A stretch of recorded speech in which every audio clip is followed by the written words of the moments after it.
Everyone, welcome to a new session of Marketer Access, where you can get professional input if you're already in marketing, or you can get insights how to do a little bit of marketing for your business.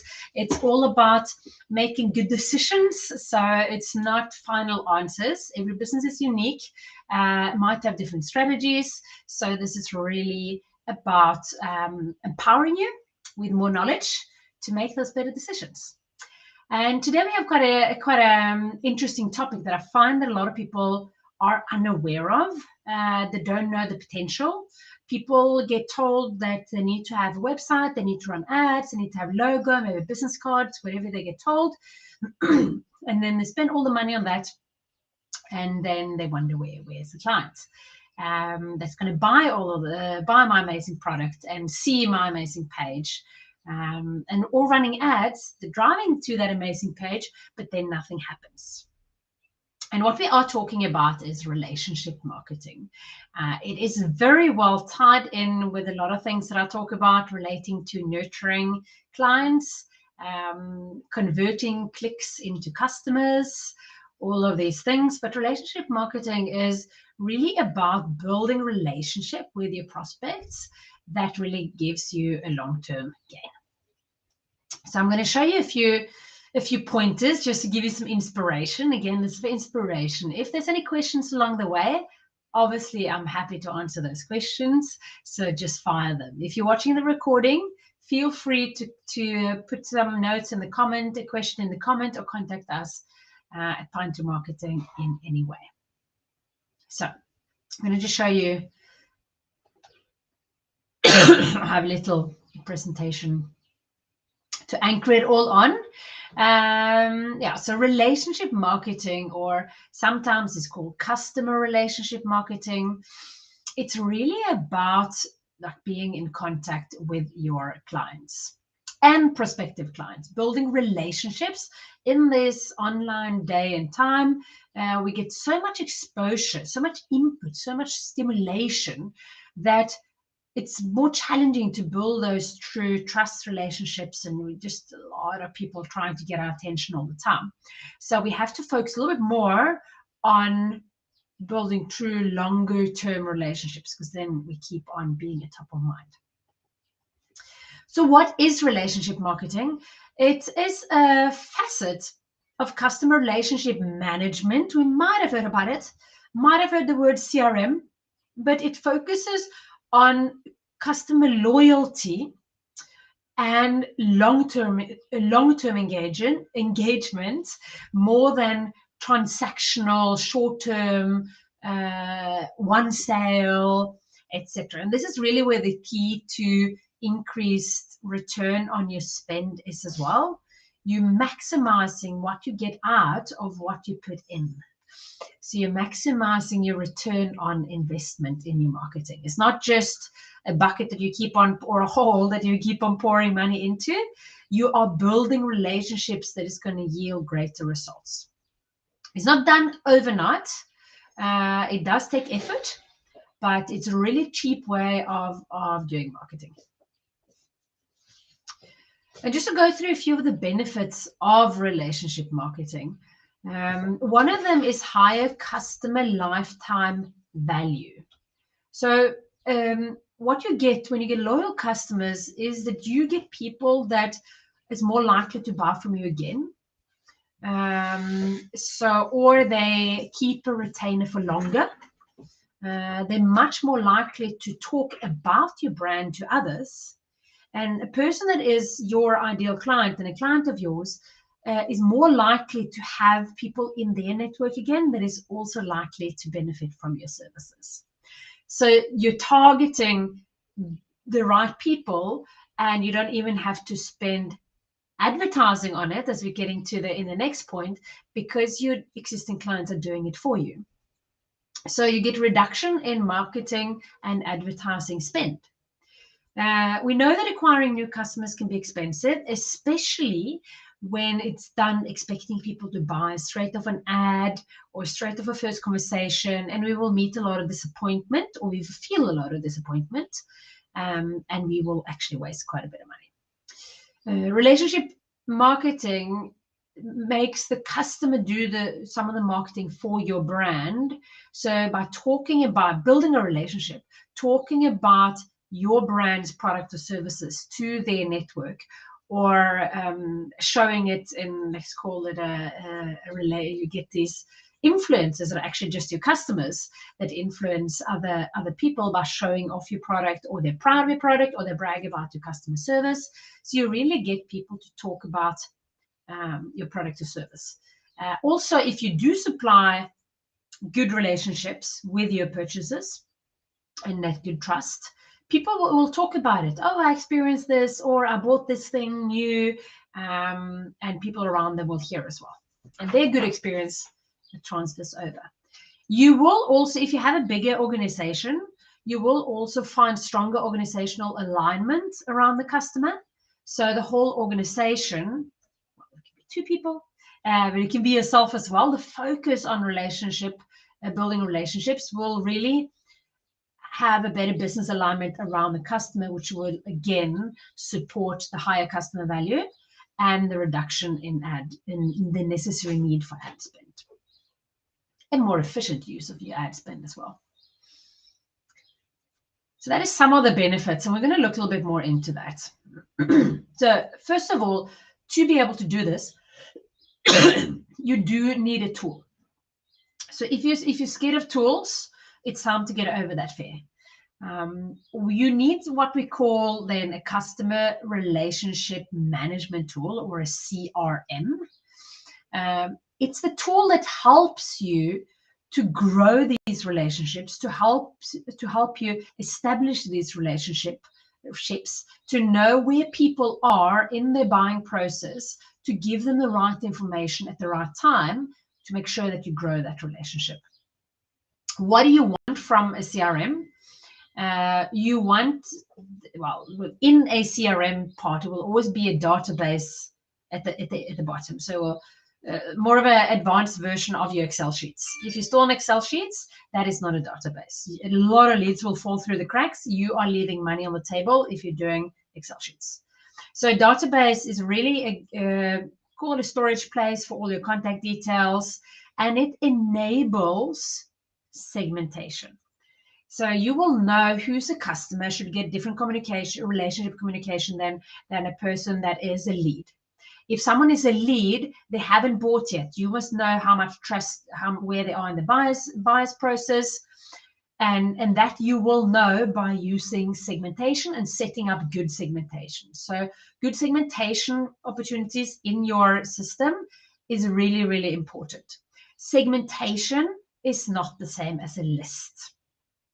Customers, leads, that's lists. You can go a lot more in detail to create a much more personal relationship, which is what we're talking about here. We're not talking about blasting out general information to a lot of people. We are talking about using information from your database through segmentation to actually communicate, which again enables automation. So now, by having a database with information, you can automate communication based on where people are in their buyer's process or in their relationship process with you. So if you don't have segmentation, you will not do very good automation either. So automation needs to be targeted, and it needs to take into consideration where people are in their buyer's journey. Email marketing and text messaging should and might also be included. With good segmentation and automation, your emails and text messages should be quite targeted and appropriate for where they are in their journey. One such tool, if you don't have one, there's a lot of them on the market. One such tool that we recommend a lot is a tool called Keep. You can go and check it out on their website, but you can also check out on our website, where you will find a completely different pricing. And we also have this special deal running where you get 3 months with 50% off. and actually quite a lifetime price. You won't find this deal on our website. Be aware of that. So if you go there and look for it, or if you go and look for it on keep.com, you will not find it. So you do need to use a special link to get that. But there's other softwares out there as well. But Excel is not one of them, because you cannot segment properly, you cannot automate, you don't have emails, and yeah, it's just not solid enough. Then I'm going to talk about two different kinds of relationship building: pre-sale relationship building and post-sale relationship building. So pre-sale relationship building is about converting those clicks or leads into clients. To be able to do so, lead capture is really essential. It's another thing where people are leaving way too much traffic running past their website without really capturing it. On the social channels, they're not capturing the details, they just acquire followers, and those followers don't really convert efficiently. So lead capture is really essential to even do relationship building. Imagine a normal relationship. How would you communicate with someone if you don't have, say, their phone number or their email? You can't really. You just have to play it by chance that you're going to meet them when you're walking to the shop or at the restaurant. Then you have to give relevant and useful information. You're in an early stage of your relationship building. You need to show yourself from a good side. You need to offer a lot of value, and it must be relevant, to make sure that it feels relevant for the receiver, not just what you want to say, but what they need to hear. So you have to understand the need that your product is solving, and also what kind of feeling does your prospect have when they are in need of this service. So if you need marketing services, it might be, I'm feeling so frustrated because I've been throwing all my marketing money out the window. Now I have no more money left and I don't have clients. I'm frustrated and I'm despondent, and I might be mistrusting to marketing as well. So you have to understand these emotions that people have, and you have to answer them. You also need to know where they are in the buying process. Are they browsing? Is it the first time they meet your brand? Because they're not very likely to buy. Or have they been engaging with your brand for a while and might be ready to maybe take that step to purchase? It's a very different approach. If someone is more ready to purchase, they're ready for an offer. If you send out that offer too early, they will think that, oh, you just want to sell me something. So you really need to understand where you are in that relationship with your potential client.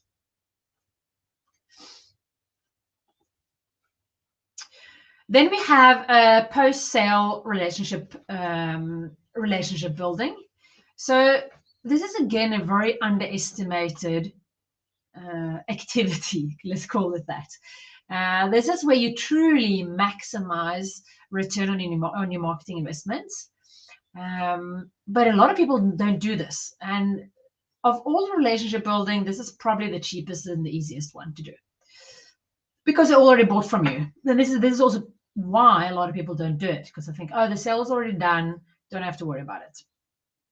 But you do, because this is where you generate more business out of existing business, and that is really low-hanging fruit. So that can be in the form of people buying again. It can be in the form of an upsell. It can be in the form of recommending you to a friend, like we talked about earlier. It can be about giving you a referral, a review, which makes it more likely for you to acquire another customer that is out looking for social proof for your business. People make much more decisions about your business based on what other people say about your business more than what you put out there yourself. So it's important that other people talk nicely about your business and give you those reviews. And how do you achieve that? Well, first of all, you need to wow your customer. And what do I mean by that? Step 1, deliver what you promise. Step 2, deliver unexpected extra value. It can be service, it can be a product, it can be a bonus, it can be anything.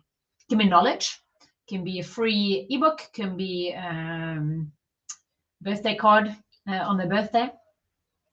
As I mentioned, number 2, there is a surprise gift card, maybe. What you should also do, you must make sure that you thank your customers through email, when relevant, social posts. Make sure you have their approval for that, or with a surprise gift card. Who doesn't like to get some surprise arriving?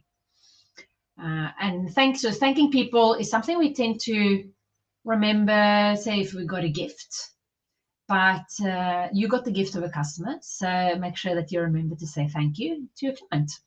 And they do appreciate it. Instead of just that relationship ending with a purchase, you actually take the effort to say thank you, which is obviously one of the things I would recommend to automate as well, because saying thank you is quite general, and it doesn't have to take up your time, and you want to make sure that you get it done. Then you want to make sure that you stay in touch.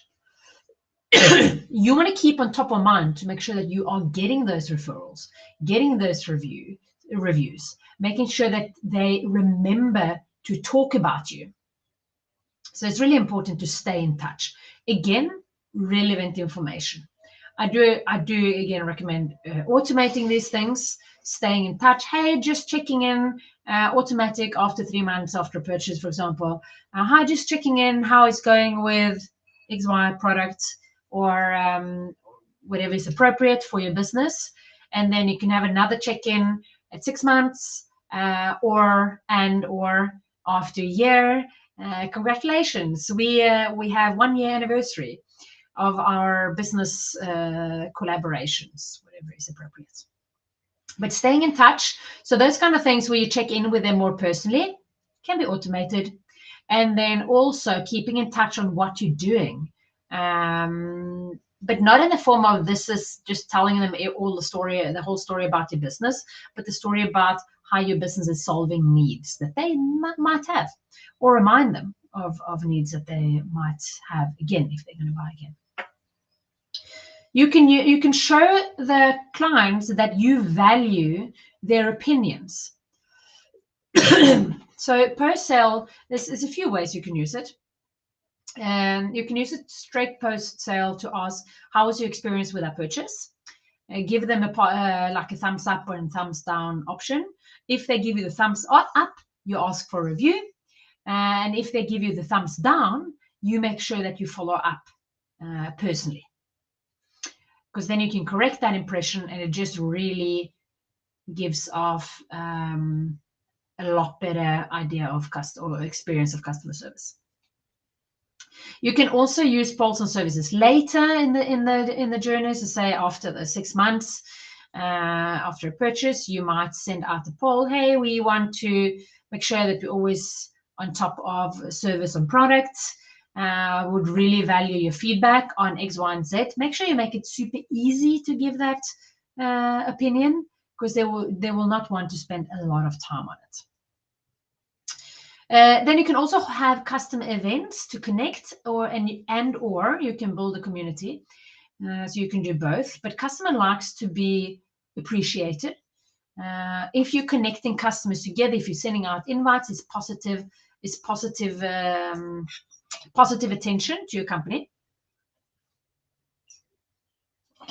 and you get people together that are all clients and can remind them and can remind each other of why this is so great. And they will probably tell people that they at an event, and if it's a nice event, obviously it should be, you should again make that relationship stronger.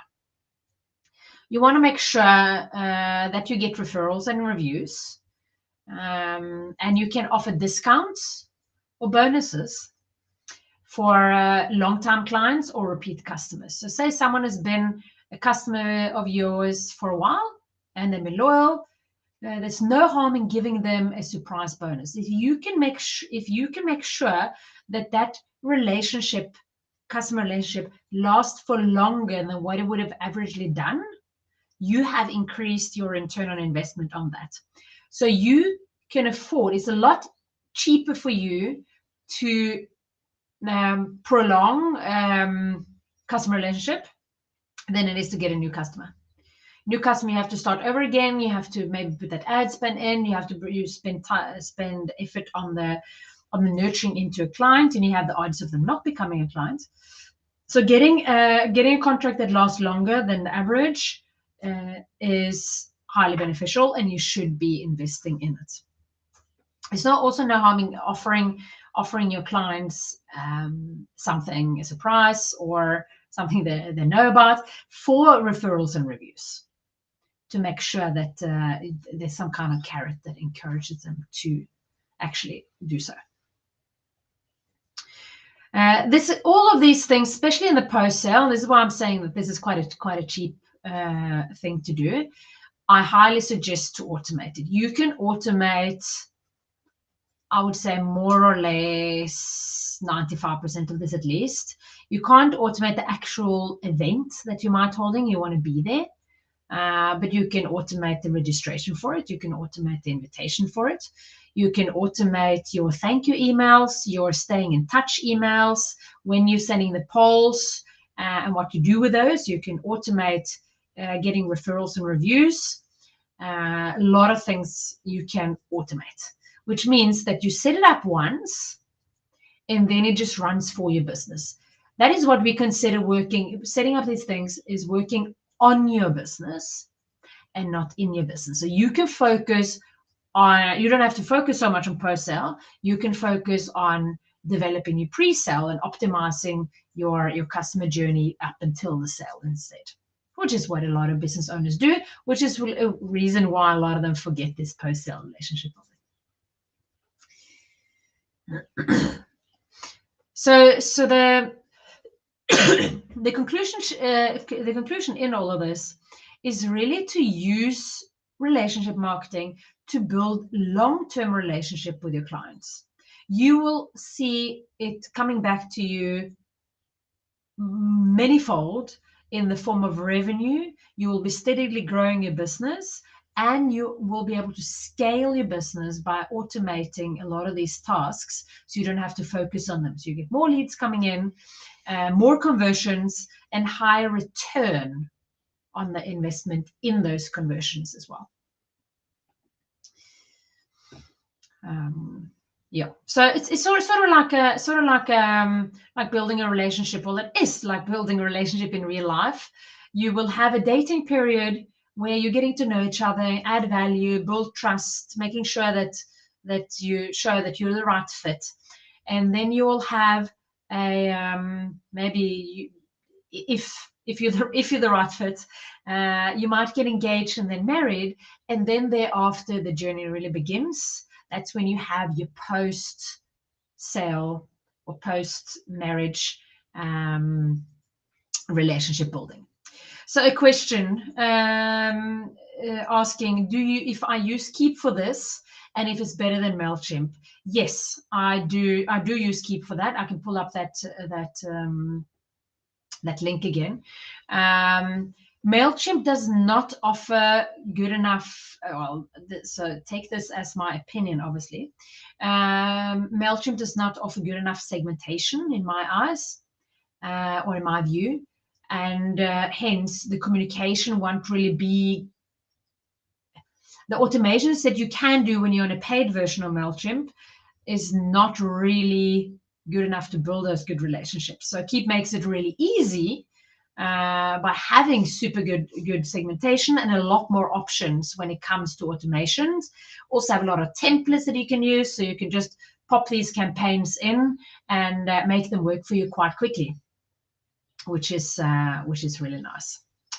So that's why we do work with various software, but we keep on circling back to recommending Keep for these things. But yeah, there is other things out there. MailChimp for me is more of an email blast platform, not really building those relationships. So there's definitely some differences there. Hope that answers your question. Let me take down my little thing again. Yeah. And with that is actually all the stuff that I was planning to go through today. I just wanted to create some eye openers. I know that relationship marketing is not something that is widely known of, people understand or people dare to dive into. But I was running a challenge some time back and showing how you can actually, by using relationship marketing and increasing your conversion from click to clients and your retention, you can sell a product for less than what it costs you to deliver that product. And if you're interested in that, just let me know, and I'll give you go through the spreadsheets to show you how that is possible. But it's all in the relationship marketing. So what people generally do is to turn down their ad spend, but what they should be doing is to turn up their relationship marketing, and it does not have to be very expensive. If you want to know anything more about this, there's some resources for you. You can visit our website, and you can email us. There's a link again for the Keep deal if you want to check that out. There's no commitment on that Keep deal. So if you don't like it, you can just cancel it at any time. It's not like a 12-month commitment or anything like that. So there's no worries. We do also help giving you some resources on that if needed. So with that, I would like to say thank you for following today. It was a little bit of a shorter version, but there's no need to push a lot of content when you just have it solid and compact. Let me know if you have any questions on this. Let me know if this was new to you. Let me know any thoughts that you have on the topic. And I'm looking forward to seeing you again.